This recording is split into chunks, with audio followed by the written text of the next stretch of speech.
C'est une voix qui porte. Bernard-Henri Lévy est mon invité. Bonjour Bernard-Henri Lévy. Bonjour. Nuit blanche.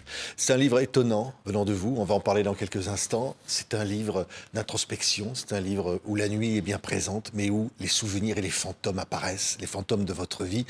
Un mot avant de parler de l'actualité. C'est un livre peut-être le plus important que vous n'ayez jamais écrit au fond. En tout cas, c'est le plus intime. Voilà, c'est un livre où je raconte un peu ma vie. C'est une ébauche d'autobiographie. Ouais. C'est le début de ce qui sera un jour mes mémoires. Mais enfin, elles sont bien engagées dans ce livre. Oui, c'est une nuit d'insomnie et il y a des fantômes, je le disais. On va voir des images de ce qui s'est passé hier, 80 ans de la libération du camp d'extermination d'Auschwitz-Birkenau. Ces images-là, elles peuplent la nuit, elles empêchent de dormir. Ah bah, elles peuplent la nuit du siècle, elles peuplent la nuit de nos contemporains. Elles ont changé, me semble-t-il, nos nuits irrévocablement depuis 80 ans. Il me semble qu'aucune femme ou aucun homme civilisé, normalement constitué, ne dort de la même manière après Auschwitz et avant. Il s'est passé une telle fracture dans l'humanité. L'humanité n'est plus la même avant et après. Oui, ces images que l'on voit de cette commémoration sur le site même de ce mémorial qui est devenu ce camp de l'horreur, nous rappellent justement d'être éveillés. Et les mots du président de la République, Emmanuel Macron, disant que l'antisémitisme doit rester un combat de tous les jours. Ouais. Il faut se battre. Il faut se battre contre, oui, enfin, ça reste une menace. Bien sûr, et c'est pas seulement que ça reste, c'est même une menace grandissante. La stupeur, moi qui m'étreins depuis quelques années, et qui est un des carburants de ce livre d'ailleurs, j'en parle, c'est que l'antisémitisme est en train de prospérer, est en train de se développer, il est en train de nouveau d'incendier les âmes. C'est pas seulement qu'il reste, il n'est pas résiduel. Il est en train de renaître de ses cendres. Hein. Il est en train de renaître de ses cendres. C'est le plus terrible. Et c'est ce qui rendait cette cérémonie d'hier, d'ailleurs, encore plus bouleversante, parce qu'on pensait évidemment d'abord aux morts d'hier, mais on ne pouvait pas ne pas penser aux vivants d'aujourd'hui et aux possibles morts de demain. Oui, de ce cancer qu'est l'antisémitisme. Aujourd'hui, il vient d'où? Comment on pourrait éradiquer? On ne l'éradique jamais. Ça, c'est ce que je dis dans ce livre. On n'éradique pas l'antisémitisme, on le contient, ce qui est extrêmement différent. On le contient, c'est-à-dire qu'on lui oppose une force plus grande. On ne lui cède rien. On lui fait honte, par exemple. On l'isole, mais pas éradiquer. Éradiquer, c'est la mauvaise image et qui a d'ailleurs inspiré des mauvais combats. Éradiquer, il restera toujours de l'antisémitisme. En revanche, on peut faire en sorte qu'il demeure là où il devrait être, c'est-à-dire au banc de la société. Oui, l'extrême droite, l'extrême gauche. Aujourd'hui, l'antisémitisme est partagé de quelle façon? Il est là aux deux extrêmes, il est toujours là, quoi qu'on en dise, à l'extrême droite. Mais c'est vrai que c'est à l'extrême gauche qu'il est le plus décomplexé. Parce que c'est à l'extrême gauche qu'il a trouvé son nouvel argumentaire. Son argumentaire propre à lui donner une apparence de rationalité.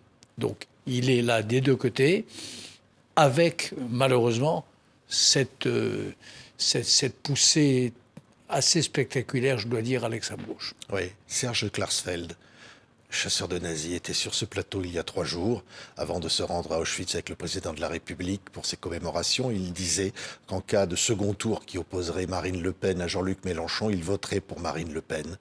Comment vous prenez cette prise de position? C'est la position de Serge Klarsfeld. Voilà, et je la respecte, mais ce n'est pas la mienne. Moi, déjà, je me refuse à imaginer cette hypothèse. Ce serait une telle honte pour la France que d'avoir à choisir entre les deux extrêmes, que d'avoir à choisir entre Mélenchon et Le Pen ou Bardella, que je ne parviens même pas à le concevoir. Et je m'y refuse. Oui, votre vie, c'est ce combat. C'est un combat pour la paix, au fond. Est-ce que, et la question vous avez été posée, les drames que vous avez vécus, la guerre, vous êtes confronté à l'horreur toute votre vie. Vous avez été sur le terrain. Ça, c'est quelque chose qui peuple vos nuits d'insomnie, quel que soit le camp. Ben, vous savez, il n'y a pas de... Les dissidents soviétiques dans ma jeunesse disaient, vous savez, moi j'appartiens ni au camp de la gauche ni au camp de la droite, j'appartiens au camp de concentration. Je crois que c'était Boukovski ou Pliouch, des grands dissidents, ou peut-être Nathan Sharansky, autrefois, qui disaient cela. Et, et quand on a fait un peu de reportage de guerre, quand on a vu les chrétiens martyrisés par Boko Haram au Nigeria, quand on a vu les Bangladeshis génocidés quand j'avais 23 ou 24 ans, quand on a vu les Afghans se battant le dos au mur contre les talibans, et ainsi de suite, on ne sait plus très bien. Enfin, on appartient au camp des victimes, voilà. On appartient au camp des malheureux, on appartient au camp de ceux que Frantz Fanon autrefois appelait les damnés de la terre. Moi le seul camp dans lequel je me reconnaisse un petit peu, c'est celui-là, c'est les victimes des guerres oubliées. Lorsque j'ai fait des reportages, et je le rappelle aussi, je rappelle les conditions dans lesquelles je les ai faits, ces reportages, pour un grand journal qui était Le Monde, et puis pour un grand magazine qui est Paris Match, et pour des journaux étrangers. Moi, ce qui m'intéresse, c'est les conflits oubliés. C'est pas les conflits hyper couverts par tous les grands reporters. On a en France des reporters extraordinaires, bien plus talentueux et bien plus professionnels que moi. Mais ce qui m'est arrivé de faire, c'est d'aller dans des endroits, c'est d'utiliser mon minuscule crédit pour imposer dans l'actualité un conflit dont tout le monde se moquait, auquel personne ne s'intéressait. Quand je suis allé je le rappelle aussi, en 2007, au Darfour, profondément dans le Darfour. À l'époque, c'était pour le Monde, justement. Voilà, là, je jouais mon rôle parce que c'était des victimes sans visage, les victimes du Darfour. Oui, la guerre, Israël et les Palestiniens, Gaza, ça, c'est une blessure. Vous aviez écrit un livre qui s'appelle Solitude d'Israël. Aujourd'hui, vous dites, le monde libre a besoin d'Israël. Et il y a cette solitude. Et en même temps, il y a la souffrance des Palestiniens. Aujourd'hui, il y a une trêve. Il y a Gaza détruite. C'est un constat d'échec pour vous? C'est pas un constat d'échec, c'est le constat d'une tragédie. C'est une immense tragédie. La haine qui frappe Israël, le martyre sans fin des otages, ces otages dont nous savons déjà qu'on ne rendra aux familles que les restes et les dépouilles. Et puis, les innocents de Gaza qui, malgré les efforts de Tsahal, sont morts en grand nombre. Tout ça, qu'est-ce que je vous dis ? C'est les composants, les ingrédients d'une tragédie atroce, et qui, sauf si on est un barbare, on ne peut qu'être hanté par cette tragédie, Oui. bien sûr. Les morts des deux camps vous hantent la nuit? Bien sûr, bien sûr. Bien sûr, les morts des deux camps. Par principe, vous savez, rien ne ressemble plus à un enfant mort qu'un autre enfant mort. Et il n'y a pas de bons morts et de mauvais morts. Voilà. Oui, Même si, comme c'est mon cas, je suis très profondément et inconditionnellement attaché à la cause d'Israël. Et, et je pense qu'Israël doit gagner cette guerre et doit aller au bout de cette guerre. Il doit impérativement la gagner. Israël n'a pas le choix. Israël, tous les pays du monde peuvent perdre une guerre. Israël ne peut pas perdre une guerre. Donc voilà. Mais il n'empêche que tout ça baigne dans un climat de tragédie absolue. oui. Le président de la République, Emmanuel Macron, est engagé sur ces terrains, la paix en Ukraine en particulier, mais on voit aujourd'hui que c'est le président américain qui semble prendre la main. Est-ce que Trump est capable d'imposer la paix en Ukraine aujourd'hui? D'abord, j'espère que vous vous trompez, qu'il ne prendra pas la main. J'espère que d'autres voix se feront entendre, que cette voix erratique, chaotique, imprévisible, qui est devenue là, hélas, la voix de l'Amérique. J'espère et je pense d'ailleurs que personne n'imposera une paix aux Ukrainiens. Les Ukrainiens se battent depuis 3 ans au prix de sacrifices sans nombre. C'est pas pour se faire imposer une paix concoctée par quelques têtes d'œufs dans un coin de la Maison Blanche. Voilà, non, c'est pas possible. Ça, personne n'imposera de paix aux Ukrainiens. Oui. Et puis, la question c'est pas la paix, la question c'est la paix juste. Hein. C'est pas la grande opposition. Bien sûr qu'il y a la guerre et la paix. Mais il y a les paix justes et les paix honteuses, et puis il y a les guerres injustes, et il y a parfois des guerres justes. C'est un jeu à plusieurs termes. Les Ukrainiens livrent une guerre juste parce que c'est une guerre de résistance, parce qu'ils n'avaient rien fait à personne et qu'ils ont été agressés sauvagement il y a maintenant 3 ans. Et ils luttent pour leur maison, leur terre et leurs valeurs. Voilà. Donc c'est pas n'importe quelle paix. Il faudra que vienne en Ukraine une paix juste. Oui, et une défaite de Poutine. Ça, pour vous, on l'a vu dans vos films, les films que vous avez faits. Poutine reste une menace pour vous? Il est une menace tous les jours pour l'Ukraine, il est une menace pour l'Europe, il est une menace pour votre famille et la mienne, il est une menace pour le monde, il est une menace pour les pays de ce qu'on appelle le Sud global, et qui, je crois, ne comprennent pas toujours à quel point il est une menace aussi pour eux, parce que s'il y a aujourd'hui un pays impérialiste, c'est, entre autres, c'est la Chine, c'est aussi la Russie. Donc, je crois que le monde n'ira mieux que si la Russie poutinienne est contrainte à une capitulation absolue. Il ne faudra pas se contenter le moment venu, comme va vouloir sans doute le faire le président Trump, d'un bon compromis, entre guillemets, ou d'une négociation, ou d'un accord.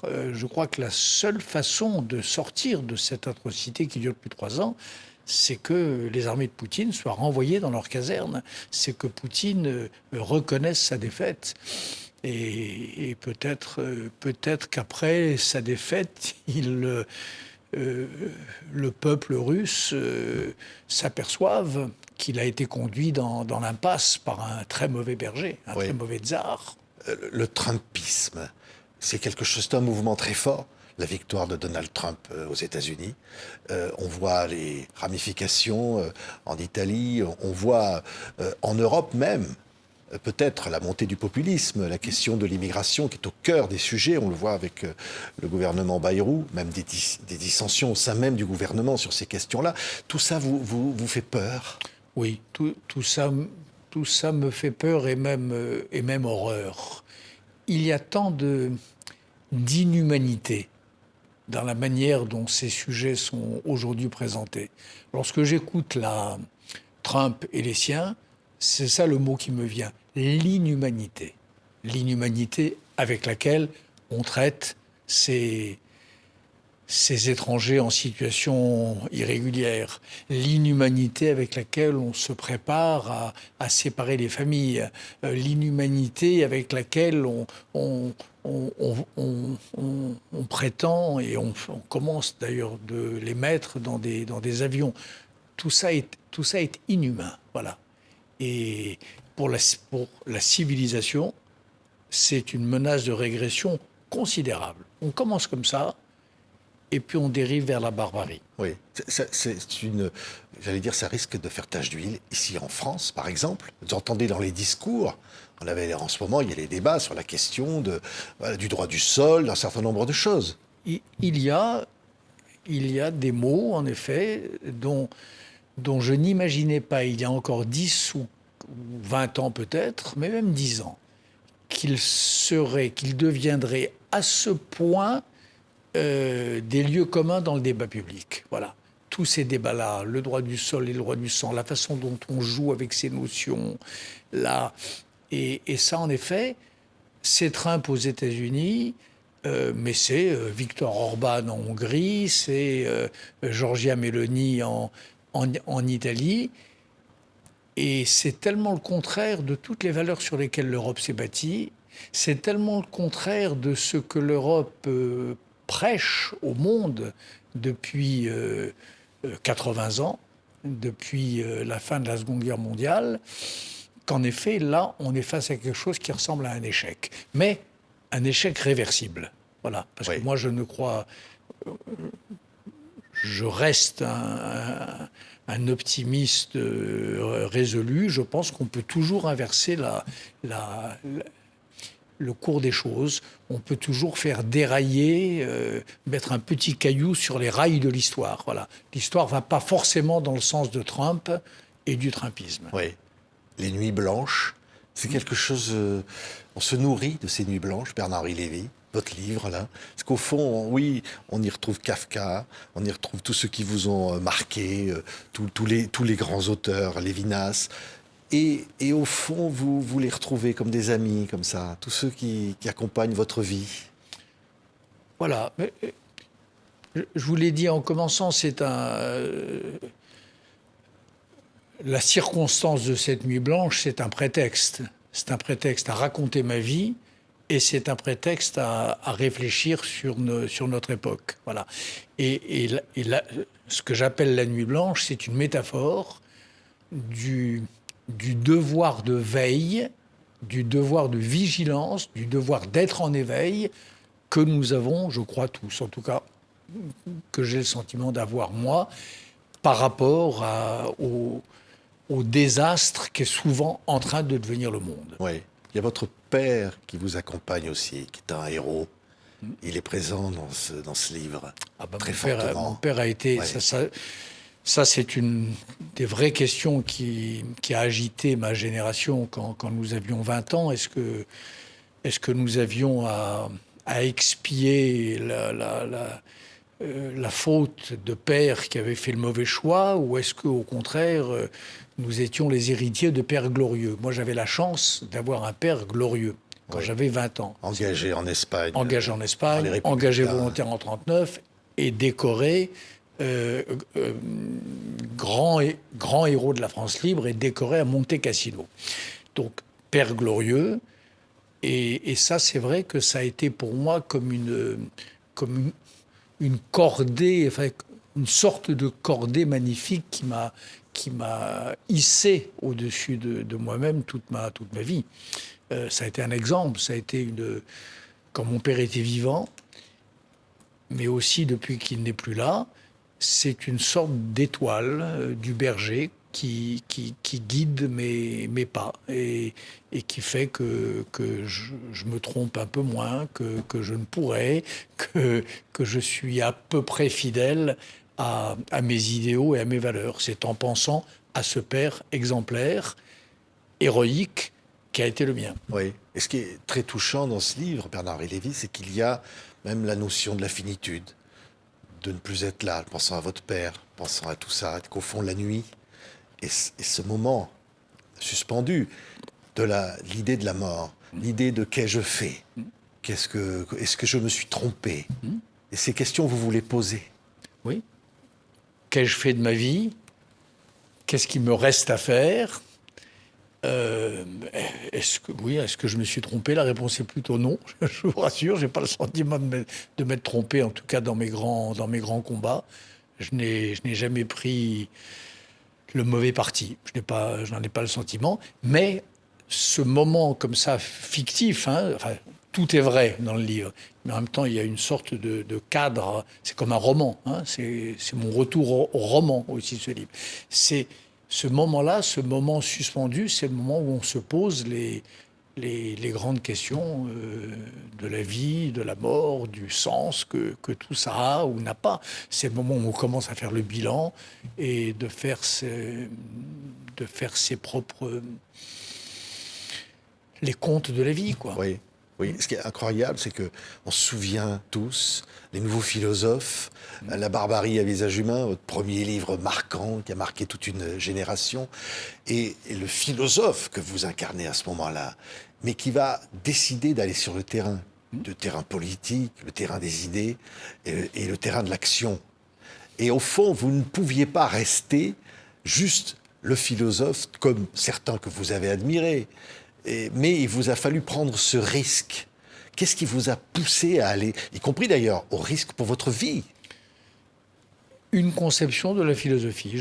C'est ce que j'essaie de me mettre au clair avec cela, justement. Il y a différentes traditions dans l'histoire de la philosophie. Il y en a une qui s'appelle la phénoménologie, sans être trop technicien, et qui dit que la pensée juste, elle naît au carrefour vraiment de l'abstraction la plus rigoureuse et de l'observation des choses la plus attentive. Et c'est quand on est fidèle, quand on tient les deux fils à la fois, un concept bien construit et un contact probe et loyal avec le terrain, quand on a les deux fils, que se fait un nœud de pensée fécond et juste.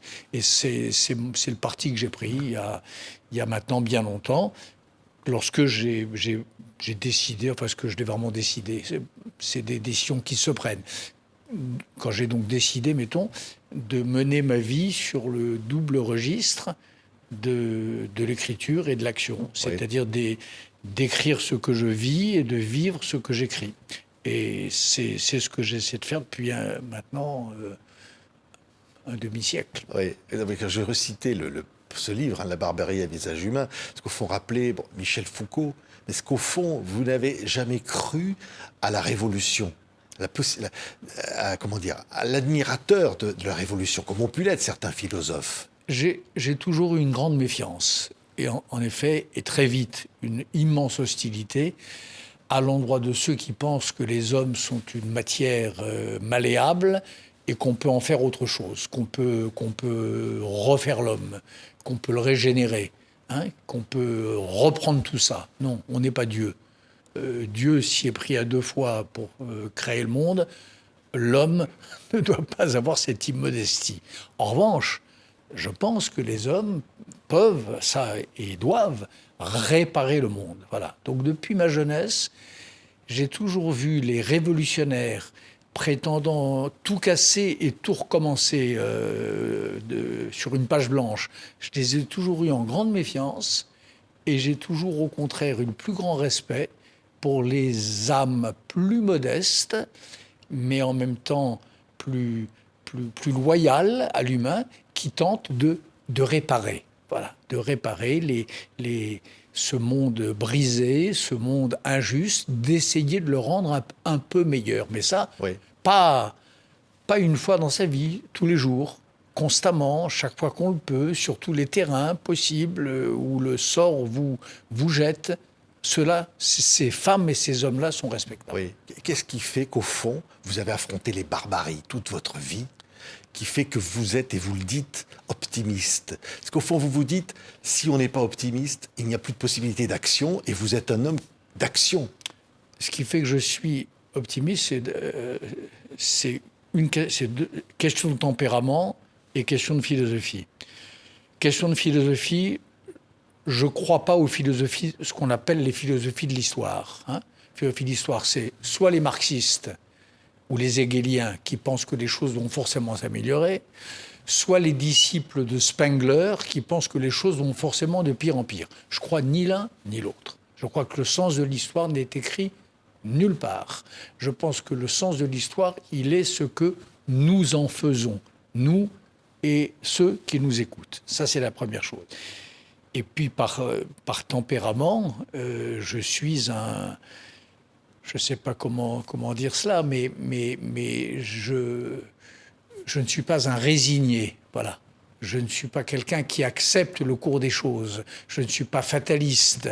Je pense qu'on peut toujours tenter quelque chose. Et j'ai souvent été le témoin, disons, de situations désespérées dans lesquelles j'ai parfois vu quelques individus, hommes ou femmes, tout changer et tout faire basculer. Enfin, tout.